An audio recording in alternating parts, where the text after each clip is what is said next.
प्रधानमंत्री नरेंद्र मोदी ने शनिवार महाराष्ट्र के नांदेड़ और मराठवाड़ा क्षेत्र के परभणी में चुनावी रैलियां की। परभणी में मोदी ने कांग्रेस को एक ऐसी बेल करार दिया जिसकी अपनी कोई जड़ या जमीन नहीं है और वह सहारा देने वाले को ही सुखा देती है। नांदेड़ में उन्होंने कहा कि लोकसभा चुनाव के परिणाम आने से पहले ही कांग्रेस ने अपनी हार स्वीकार कर ली।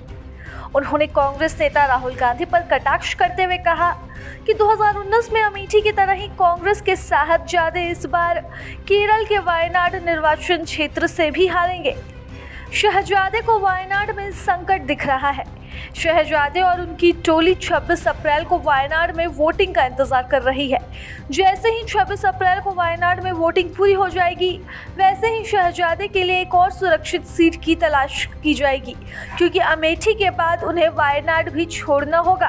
नरेंद्र मोदी ने नांदेड़ में चुनावी रैली में कांग्रेस पर विकास की राह में बाधा डालने का आरोप लगाया और कहा कि देश की प्रगति के लिए उस पर भरोसा नहीं किया जा सकता। शाहजादे और उनकी टोली 26 अप्रैल को वायनाड में वोटिंग का इंतजार कर रही है।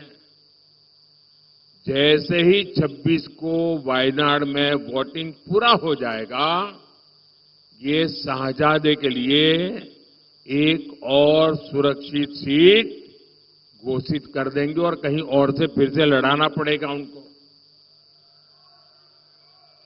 क्योंकि उनके अलायंस के साथी भी एक दूसरे को गालियां दे रहे हैं। कल आपने उनके एक साथी केरल के मुख्यमंत्री ने जो शाहजादे को सुनाई है, मैं भी कभी ऐसी भाषा नहीं बोलता, वो ऐसी भाषा बोली है उन्होंने साथी को। ये हाल है उनका। अब जैसे इन्होंने अमेठी से भागना पड़ा, अमेठी छोड़ा, अब मान के चलिए वो वायनाड भी छोड़ेंगे।